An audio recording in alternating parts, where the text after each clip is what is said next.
Hey, good morning, or whatever part of the day it is for you, because you may be watching the broadcast. I'm Sporty King, and welcome to Gift Friday. I created Gift Friday because so often we hear TGIF. Thank God it's Friday. But I say, what allure does Friday have to that person that took their last breath on Thursday? Or any other day before that, for that matter. So, what I've done is I've learned a lesson from Psalm 92 and 2. It is good to proclaim your unfailing love in the morning, your faithfulness in the evening.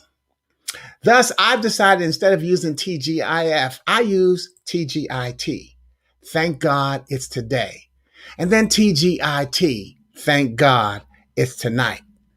Thus, I add today the lesson in Matthew 6 and 34. So don't worry about for tomorrow will bring its own worries. Today's trouble is enough for today. And then I offer another meaning for TGIF. Trusting God is free. So put all those together and think about it. What does it cost you to be blessed with the greatest gift of today? Waking up. It doesn't cost you a thing. So don't worry about tomorrow. Thank God it's today. Remember, the fact that you have woken up and had the chance to go through a whole day and get a chance to do it again. Thank God it's tonight. That's what we want to be thanking God for. So let's look at the formula that I always use. And it reminds us that when we take the T in TGIF and move it to the end, we find what we really give thanks for. And we give thanks for and every day. And that's GIFT. Thanking God because God is for today. TGIF, sorry. Ooh, I'm excited. Gift Friday. Gift Friday is the online sharing of one of my original poems and its possible uses to inspire audiences online or in person, because a lot of times, a lot of our presentations these days are virtual or hybrid. Hybrid is some online and some in person. Okay, but each poem will be my gift to you. So here you hear me read the poem and share this week's gift. Then you'll be able to click on and download your keepsake colorful copy. So I'll post that after I do the gift, after I do the poem. Today, February 12th, begins Valentine's weekend, where you are encouraged to show and express your love. Really? And my really is in place to remind us that we should not confine our celebration to a man-made calendar.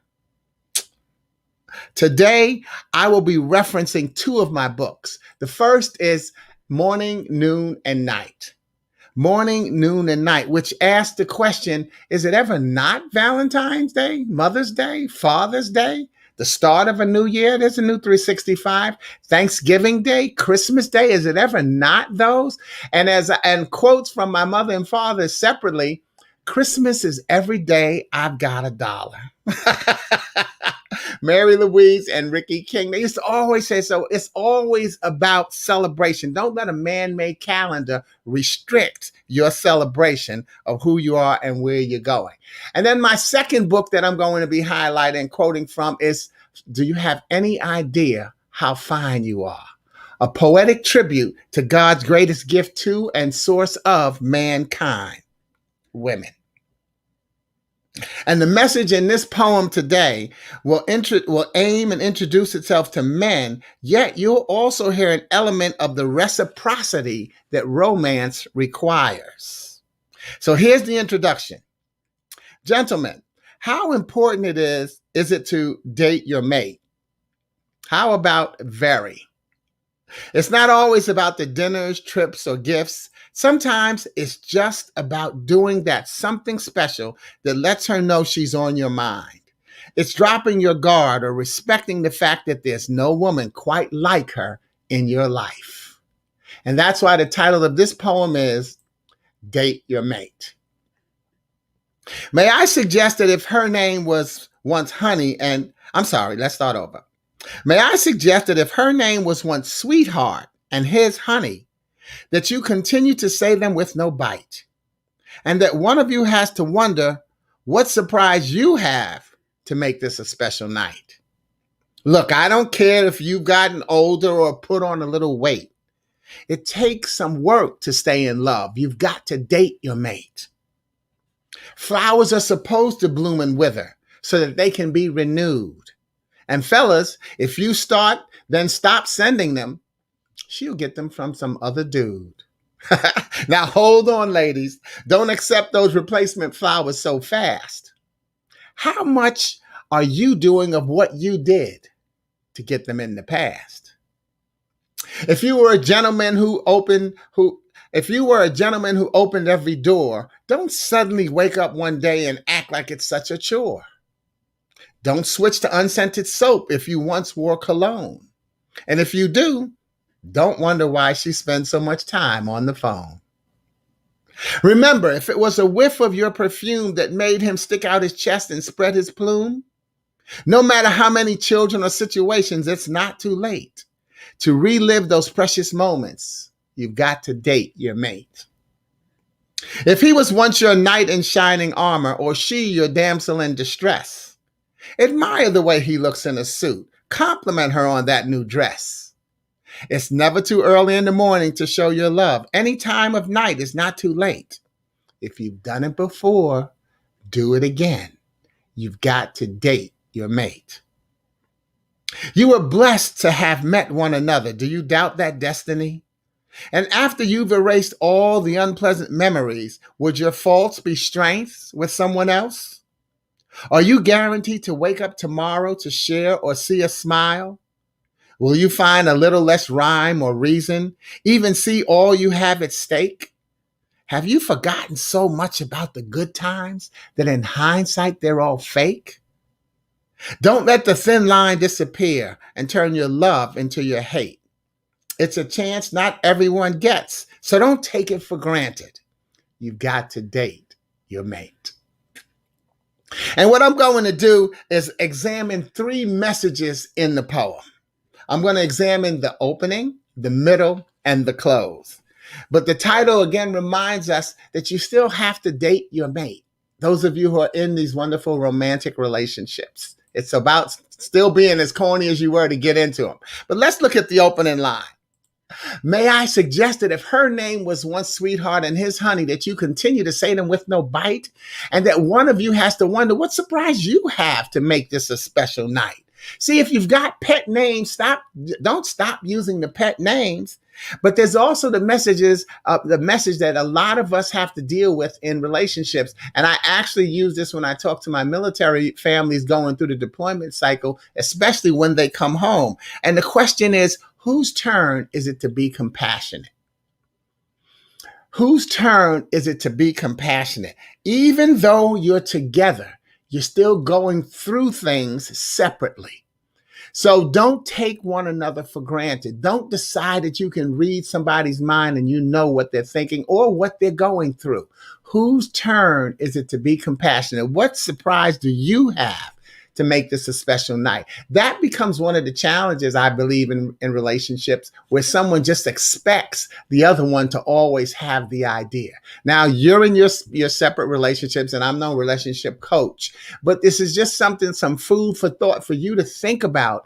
What can we do to respice our relationship? I think that becomes one of the big keys in it. And maybe people will drop stuff in the thread with some suggestions. On today, I don't do the interactive talking to the thread, but there may be, I'll be happy to answer some questions when the post is over. And then in the middle of the poem, I have a line that says, remember, if it was a whiff of your perfume that made him stick out his chest and spread his plume. You know what? I put that in there because I want to remind especially our young women who are going through so much twists and turn to try to attract a man. Do you know what the Bible says? The Bible says, he who finds a true wife finds a good thing and obtains favor from the Lord. And then they also made a poster out of it. It says, when a man realizes the value of his woman, he adds value to himself. See, the reason I said he stick out his chest and spread his plume, think about a peacock. When you think about the beauty of the peacock and you see the plume is the feather, the tail. And what happens, the most beautiful plumes in a peacock actually belong to the male peacocks. What they do is they show their brightest colors to try to attract the female peacocks.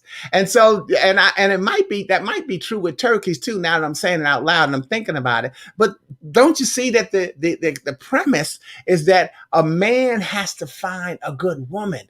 But we've got our young women doing a lot of things to try to find a man and to get a man. We hear it in our songs. We see it in our cultures. Women, especially my young women, my nieces, and I talk to, you know what?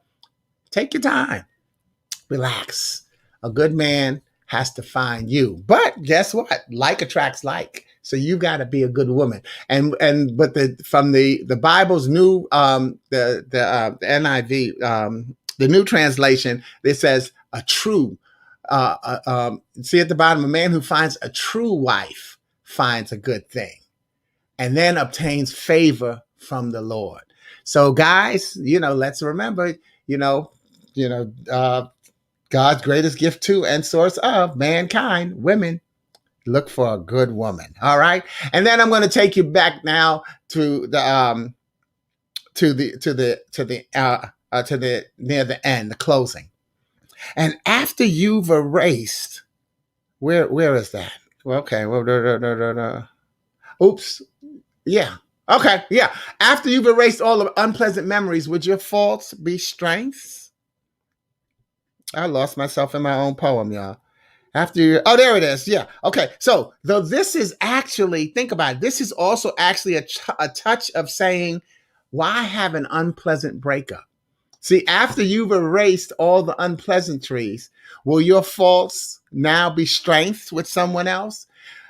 How about changing who you are? And really getting to know who you are. It's a reminder that we have to rekindle rather than replace one another.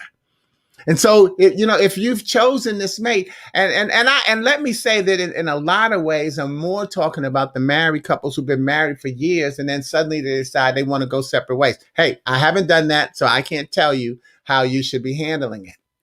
But I can say that, man, wow, woman, you stood up at the altar and said, for better or worse, so it really, is about how can I rekindle what we had instead of thinking about how can I replace what we had. These are discussions that I want you to have in your relationships. All right. And so it moves us right to the closing. And that is, have you forgotten? Look at the bottom line streaming. Have you forgotten all the good times that in hindsight, they were all fake? You know what? So were you lying when you told this person that you love them, when you asked them to marry them, when you said yes? And now let's go back. How about when you were dating? Were you lying when you told her how good she looked, or you told him how handsome he was? That, it's really a lot. There's a lot to think about. Relationships are not easy. People know that. They're not easy. But you got to, think about these things that as you're going through them. Don't let the thin line, remember that song, y'all? There's a thin line between love and hate. Don't let the thin line disappear and turn your love into your hate. A lot of times they say that we hate the people that we love the most.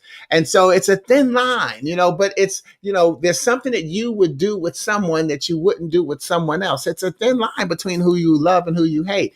It's a chance that not everyone gets. So don't take it for granted. You've got to date your mate. Don't take one another for granted.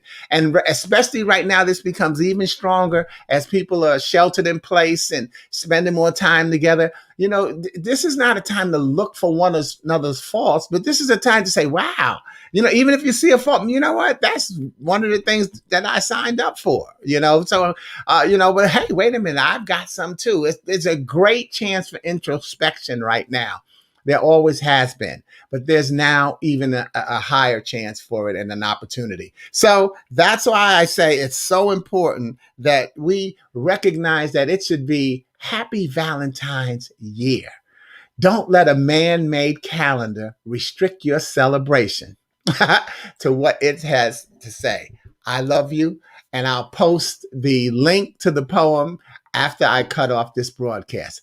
Thank you. Have a great Gift Friday and have a wonderful Valentine's life. I'm Sporty King. Ciao.